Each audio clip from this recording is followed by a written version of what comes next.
Hello everyone, and welcome to our second appointment dedicated to the functional protocols.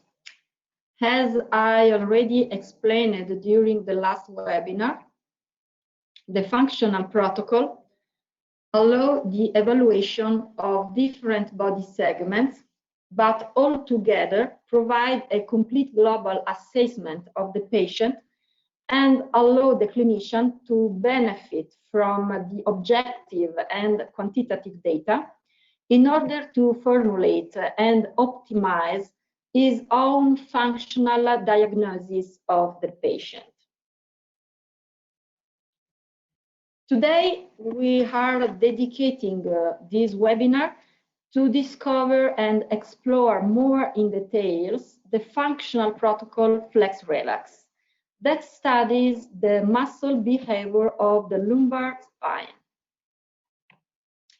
The Flex Relax protocol allows the clinician to verify the correct or incorrect behavior of the spine lumbar muscles so that it's possible to understand if the patient has a predisposition to develop low back pain. The exam with the Flex Relax protocol takes more or less 10 seconds, so it's a very fast test. The patient starts from the standing position, then he has to perform a forward flexion of the trunk. When the maximum flexed position has reached, the patient has to keep this new position for a few seconds, and then he can return to the standing position by an extension of the trunk.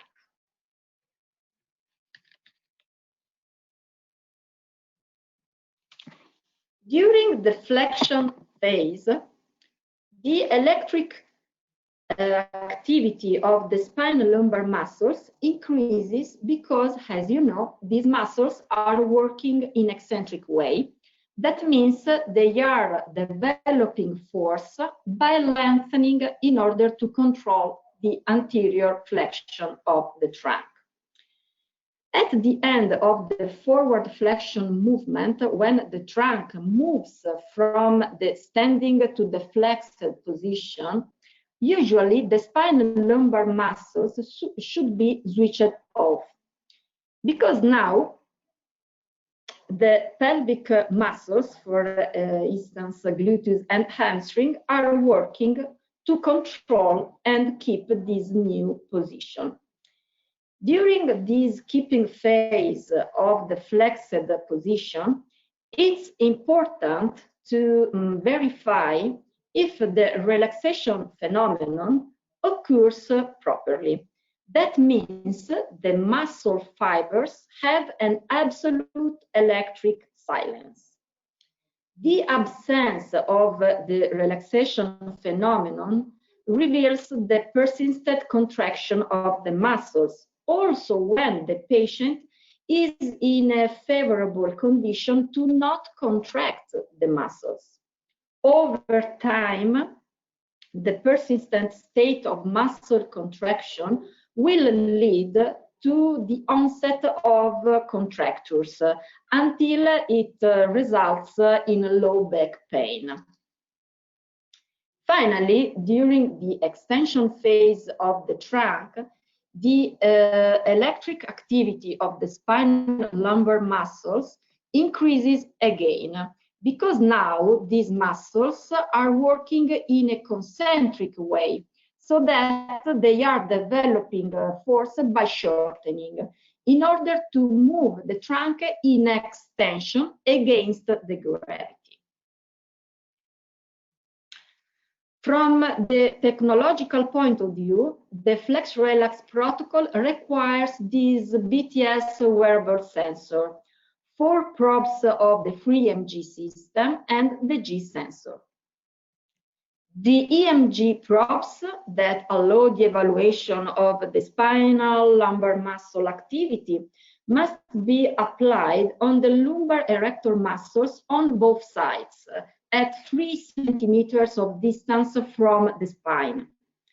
Taking the line of the spine as a reference, we apply 2 probes on the right side and 2 probes on the left one. The probe placed on the top is at L1, L2 level. The probe placed on the bottom is at L4, L5 level. In this way, we can evaluate all the lumbar segment from L1 up to L5. The G sensor that allows the kinematic evaluation of the trunk flex extension movement must be placed on the line of the scapula bottom corner. Okay, now let's watch this video that shows how to prepare with care the patient and how to perform the test. First of all, it's necessary to identify the spine lumbar segment. On the top, we start from the last rib of the rib cage, and we can mark the correct point on the skin.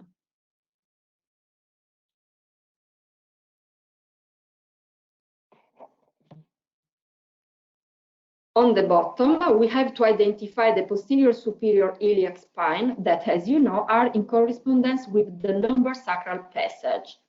Also, the venous dimples can help us to identify the bottom part of the lumbar segment, but pay attention because they are at S2 level, so we have to move upwards a little bit. Also, in this case, we can mark the skin.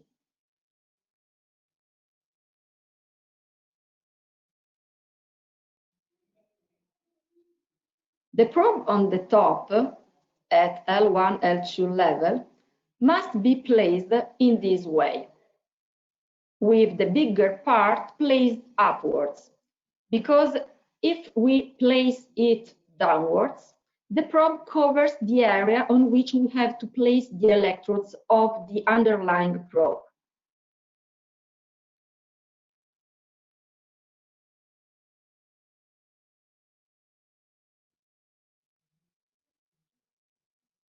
For this reason, we suggest to use a double-sized tape in order to fix better the probe.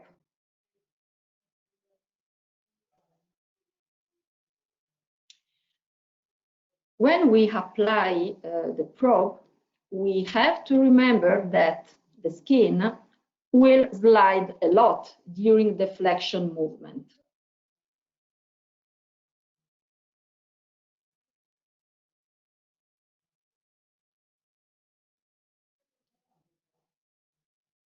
For this reason, it's not suggested to overlap the electrodes because it's sure that during the movement they will detach from the skin.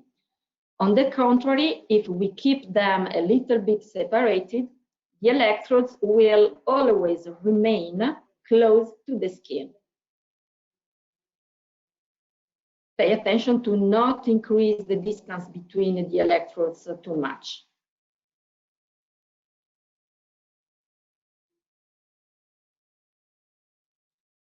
Let's repeat the same procedure also for the right side.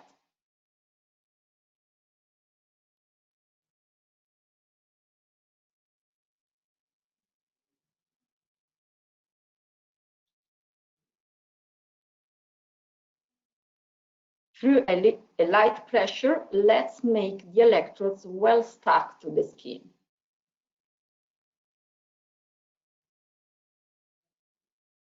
Now, let's apply the probes on the bottom, following the same advices. In this case, the bigger part of the probe can be placed downwards.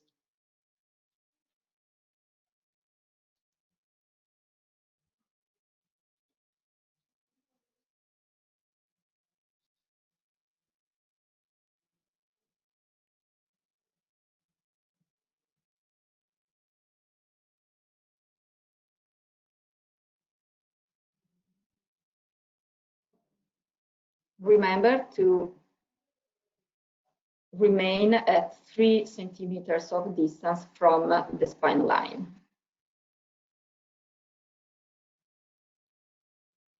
When we finish to apply all the probes, we have to ask the patient to perform the entire movement in order to check everything is okay.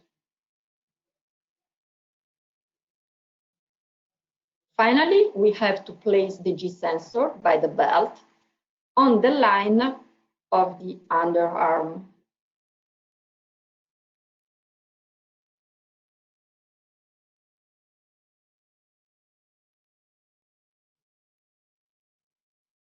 It's recommended to tighten the belt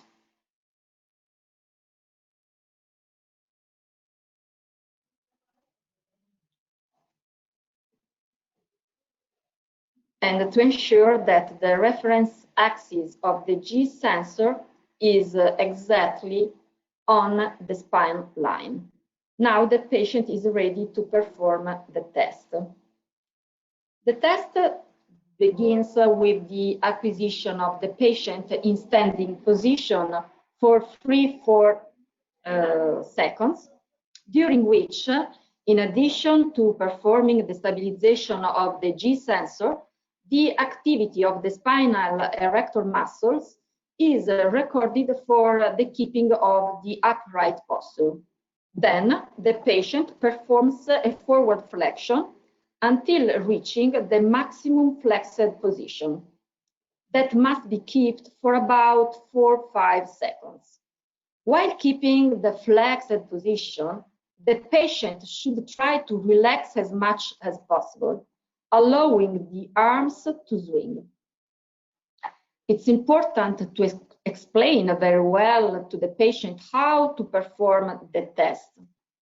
The goal is not to maximize the flexion of the trunk in order to touch the tooth. The goal is to stop the trunk at the comfortable flexed position that allows the patient to relax more likely.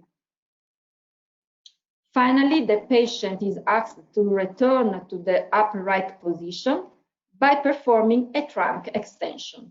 The flexion and the extension movements must be performed smoothly at a natural speed. At the end of the recording, through a fast and automatic computation of the acquired data, the result of the test is shown in an easy-to-read report that allows to evaluate if the relaxation phenomenon has occurred.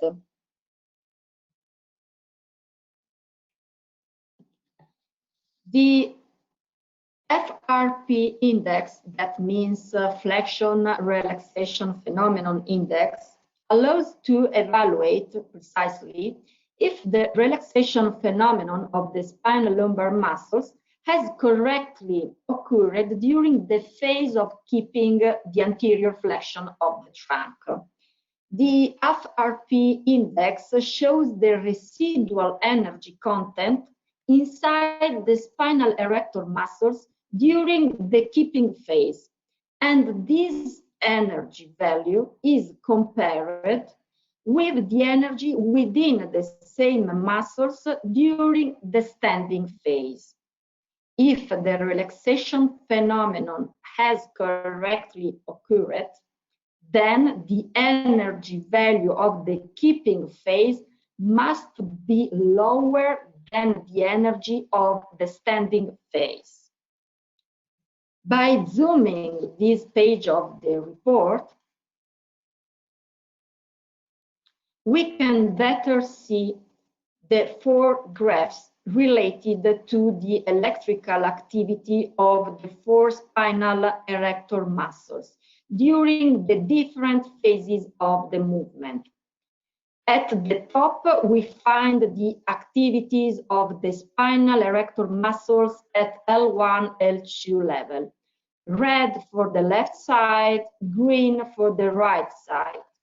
Here below, we have the activities of the spinal erector muscles at L4, L5 level. Let's look at one graph.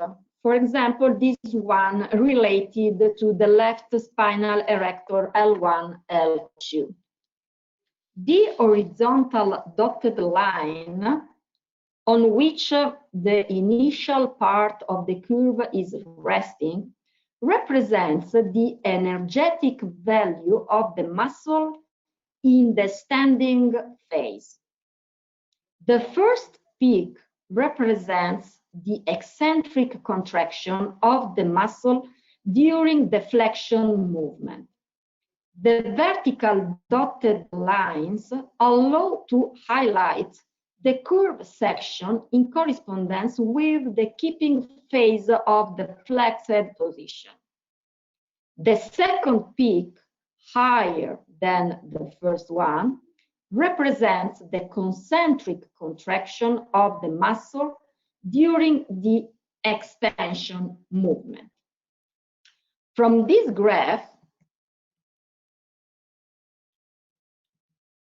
it's immediate to understand that the relaxation phenomenon has correctly occurred because the curve section in the keeping phase is below the standing energy line. Here below in the table, we find exactly the energy values in the standing phase and in the keeping phase. Then we have another index, the FRP Index. That means flexion relaxation ratio. It's obtained from the ratio between the energy value delivered by the muscle during the forward flexion movement and the residual energy of the same muscle during the keeping phase, that is the FRP value, as we have just explained. From the normal values deduced from the literature, it's clear that for L1, L2 spinal muscles, this ratio must be greater than 2.98, but we can say higher, than 3. For the L4, L5 spinal muscle, the ratio must be greater than 7. But what does it mean? If the ratio must be greater than 3, it means that the energy delivered during the flexion movement must be 3 times greater than the energy delivered during the keeping phase. For the L4, L5 spinal muscles, the energy during the flexion movement must be 7 times higher than the energy of the keeping phase. This index helps the clinician to understand if the patient has a good ability to use the muscles by lengthening.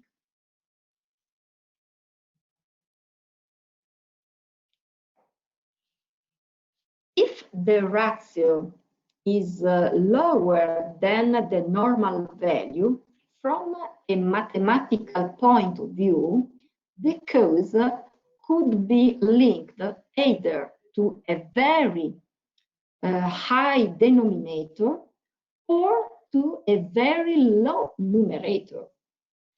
In the event that the denominator is high, but we remember that the denominator is our FRP index, then we are dealing with the case of failure to switch off the muscles. With high probability, we have a muscle which is always contracted. It's not working well, and therefore the relationship between the energies in the two phases is also less. But if the numerator is low and the FRP value in the denominator is okay, the ratio may also be lower than the expected normal value.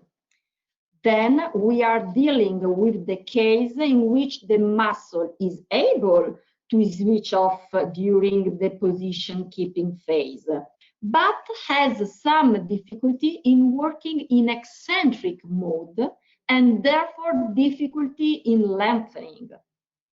From a graphical point of view, the first peak is not 3 or 7 times greater than the residual energy FRP value.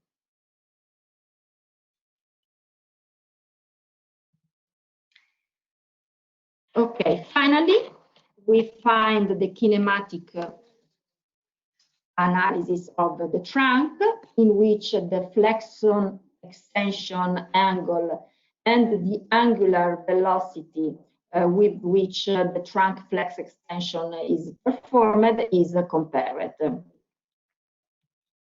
The maximum bending value reached during the position keeping phase can be immediately read. From the first peak velocity, which is reached at a precise angle, it's possible to evaluate the control capability of the trunk flexion in the eccentric phase. From the second peak velocity, generally higher than the first one, we can deduce the ability to extend the trunk in concentric mode against the gravity. Well,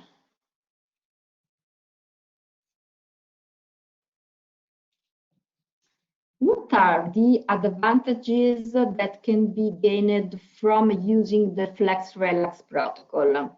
We have understood that the protocol allows you to assess the predisposition of the subject to low back pain, because in case of failure to switch off the muscles remain always contracted. So maybe with a therapeutic plan aimed at relaxing the muscles, you can improve the state of muscle tension and thus avoid developing low back pain.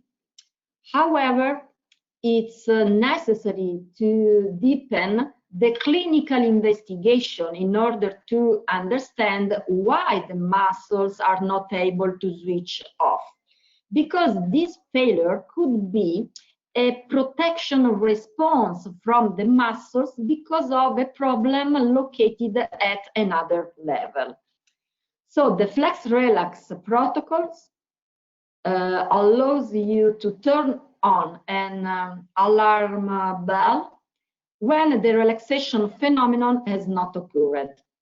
Obviously, the use of the protocol would not make much sense when the antalgic state of the lumbar area is already established, except to highlight which of the 4 analyzed muscles could be the most compromised. The protocol instead provides an important quantitative and objective contribution to highlight the benefit of the treatment performed in the pre-post evaluation.